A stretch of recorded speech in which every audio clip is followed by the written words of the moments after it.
Jason and Melissa Grant seemed like an ordinary couple on an ordinary weekend getaway, but behind closed doors their choices would turn a simple family trip into a nightmare that left their children alone, terrified and searching for answers that might never come. Jason and Melissa Grant had been talking about a weekend getaway for months. They both worked long hours, Jason as a mechanic and Melissa at a local grocery store, and between bills, house chores, and raising two young kids, life felt like it had stopped being fun. Their daughter Lily was 8, bright and curious, while their son Noah was 5, a cheerful boy who could turn any dull moment into laughter. But even with their kids' smiles, the exhaustion was catching up to them. They needed a break, something to remind them that they were still young, still spontaneous, still capable of enjoying life without constantly worrying about the next paycheck. When Melissa saw a flashy online ad for a weekend family package at Silver Star Casino Resort, it seemed perfect. The ad promised a luxurious stay with access to a family pool, a kids' arcade, and even discounted meals. The best part, the casino floor was just downstairs. Jason's eyes lit up at that. He wasn't a big gambler, but he liked the thrill of it, the idea that luck could turn an ordinary night into something unforgettable. They both agreed that they'd just play a little, maybe an hour or two, nothing serious. It was about having fun, not about winning or losing. The plan came together quickly. Melissa booked a suite with 2 queen beds and a small kitchenette, and the kids were thrilled at the thought of staying in a fancy hotel. They left on Friday afternoon, packed the car with snacks, games, and swimming gear, and made the 2-hour drive from Reno to Silver Star. The resort shimmered under the desert sun, its tall glass windows reflecting clouds like a promise of escape. Inside, the air smelled of fresh carpet and coffee. Everything felt polished and new. The kids ran around the lobby while Melissa checked in, and Jason stood by the slot machines near the entrance just watching. The sounds of clinking coins and cheerful chatter pulled at him like a magnet. That first night went smoothly. The family ate dinner at the buffet, piled their plates with pizza and ice cream, and watched a movie together in bed. The kids fell asleep early, and Jason looked over at Melissa, smiling. For the first time in a long while, they both felt relaxed. There was laughter again and a shared sense of possibility. Before turning off the lights, Melissa mentioned that maybe tomorrow they could try the casino for an hour or two just to see what it was like. Jason agreed. It felt harmless. The next morning was warm and bright. The family spent most of the day by the pool, where the kids splashed and laughed until their fingers wrinkled from the water. Melissa lounged on a chair with a drink in hand, watching them play, while Jason talked about how he used to go 2 small poker nights with friends before life got too busy. Around lunch, they explored the arcade, won a few prizes, and took silly pictures in a photo booth. Everything felt right, ordinary but happy. They looked like any other family on vacation. As the sun set that evening, the kids were tired from all the excitement. They wanted to watch a movie and fall asleep in the big hotel bed. Jason suggested they order room service for the kids, put on a cartoon, and head down to the casino for a little while. Melissa hesitated, but only for a moment. The idea of a drink, some laughter, and a few games sounded too tempting to resist. After all, they were just downstairs. What could go wrong? The hallway outside room 804 was quiet when Jason and Melissa slipped out just after 6 that evening. They left the television on for background noise and set a bowl of chips on the bedside table. The kids were curled up in blankets, half watching a movie, already drifting toward sleep. Melissa carried a baby monitor, the kind that connected to her phone, and promised herself she would check it every few minutes.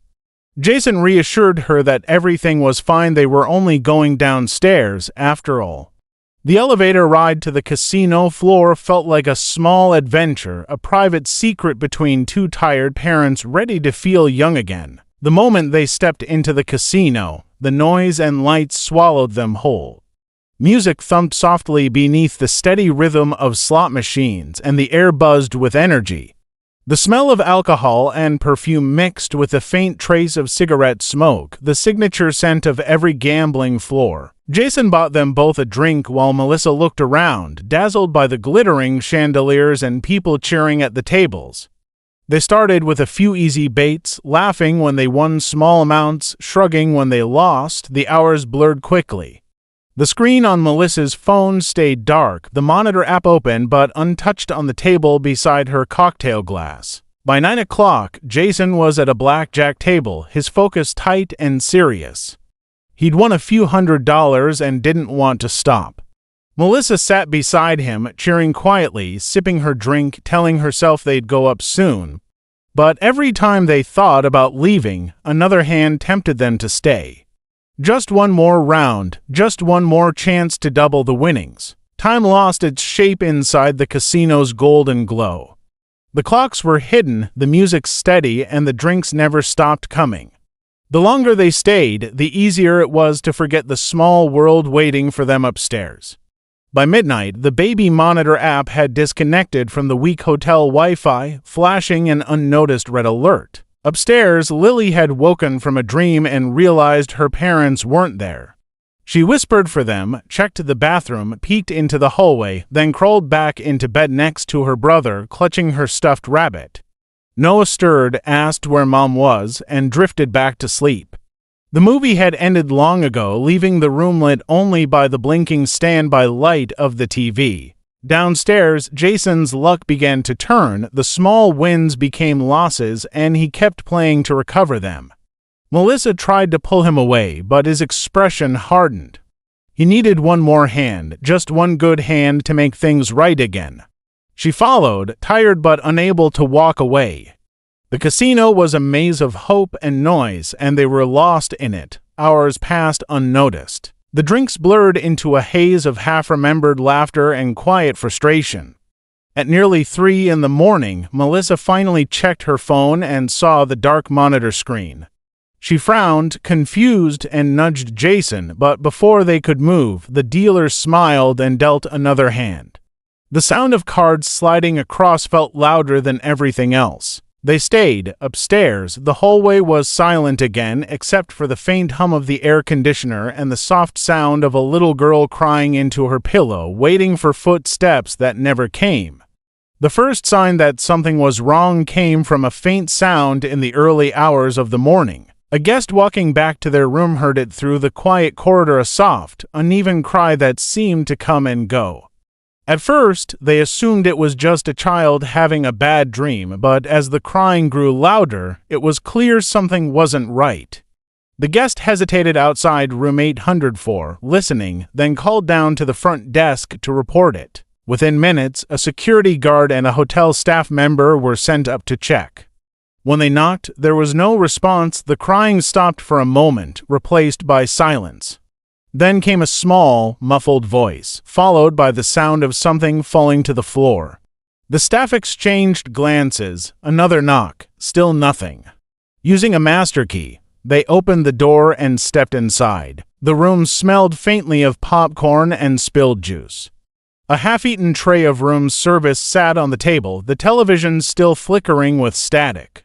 Near the window stood a little girl clutching a stuffed rabbit so tightly her knuckles were white. Her cheeks were streaked with tears, her pajamas wrinkled. She didn't speak, she just stared at them with wide, frightened eyes. Beside the bed, a small boy was curled up on the carpet, asleep under a blanket. His face was calm, unaware of the commotion. The staff members gently asked where their parents were, but the girl didn't answer. She just pointed toward the door, then back at the bed as if expecting someone to walk in any second. There was no sign of Jason or Melissa, no bags packed by the door, no car keys, no phones charging on the knit stand.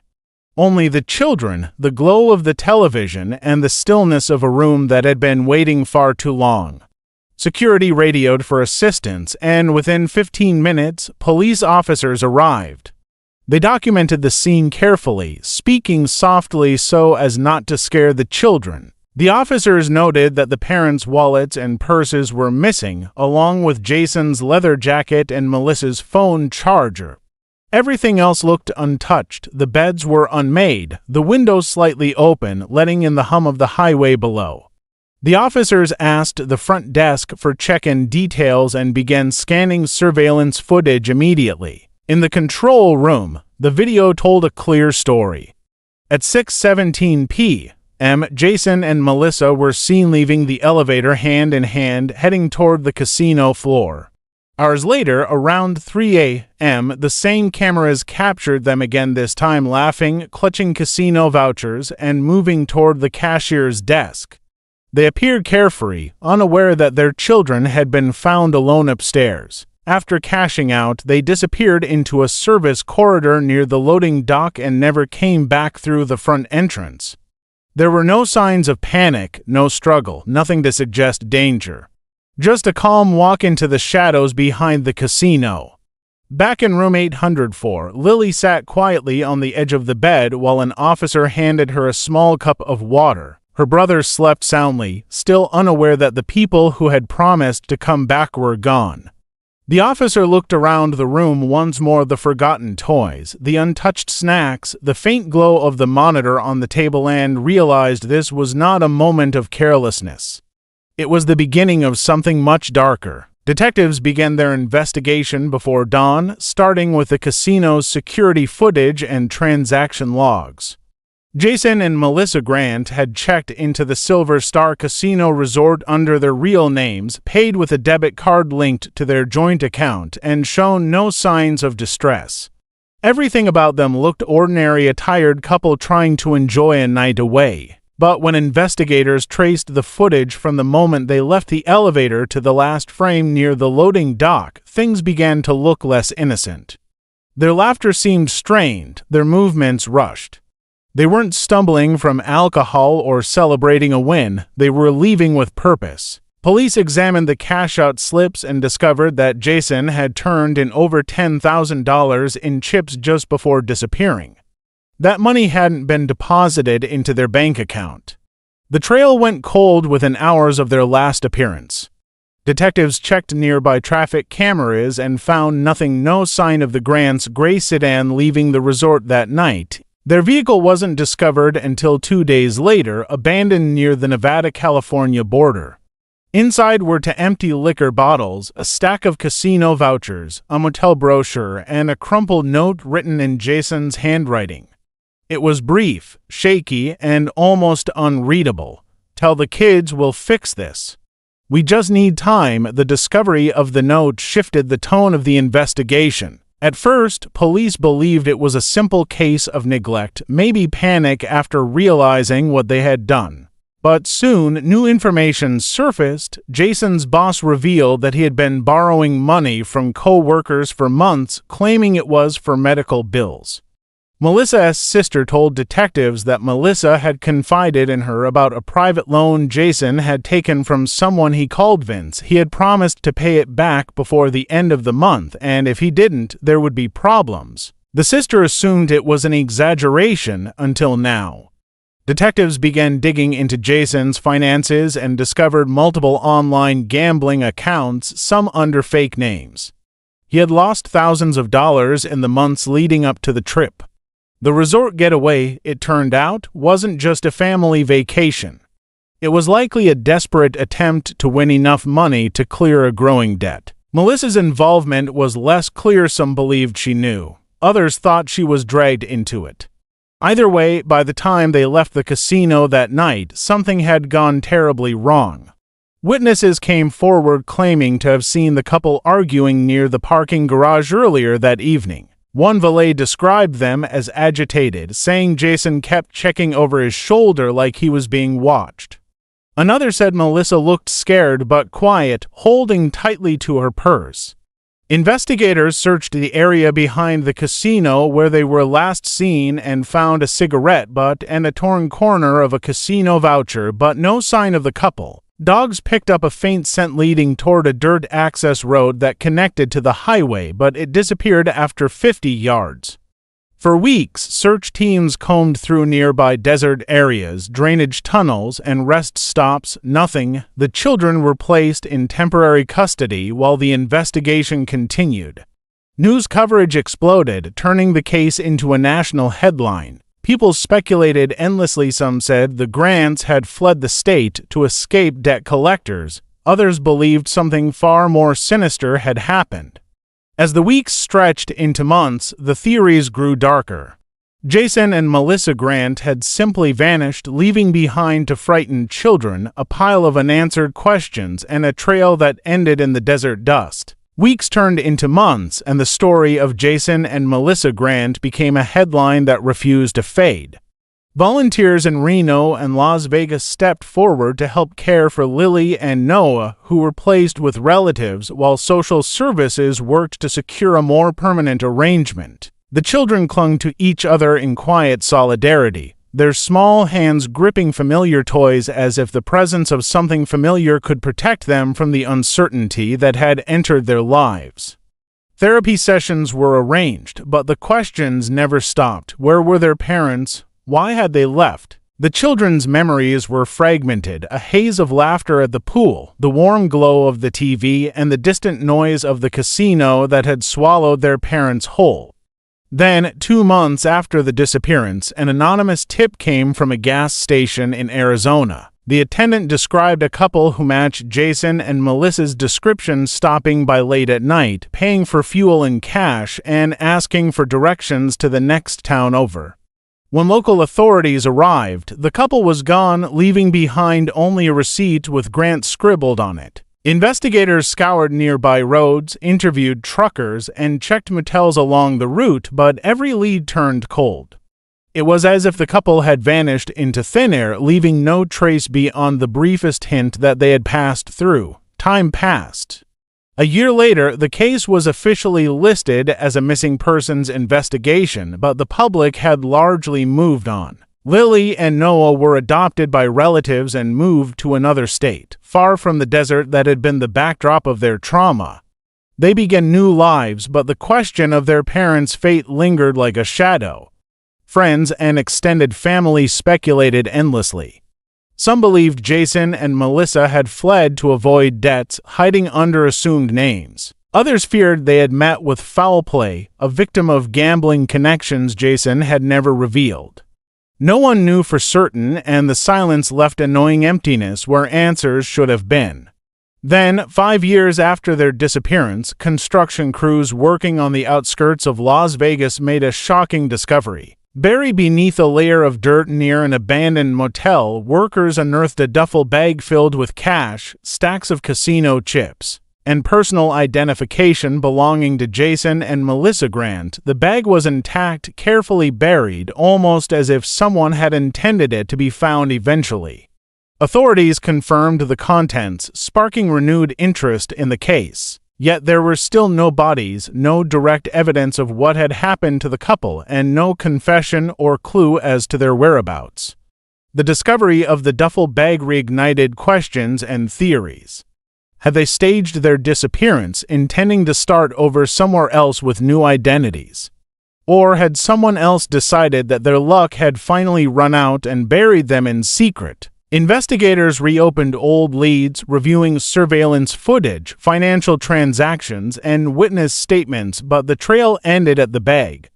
The story of Jason and Melissa Grant became a case study in obsession, desperation, and the consequences of choices made in pursuit of fleeting thrills. For Lily and Noah, the duffel bag was a chilling reminder of the parents who had vanished and the mystery that would follow them for the rest of their lives. The case remained unsolved, a haunting chapter in a story that had begun with a simple weekend getaway and ended in silence and uncertainty.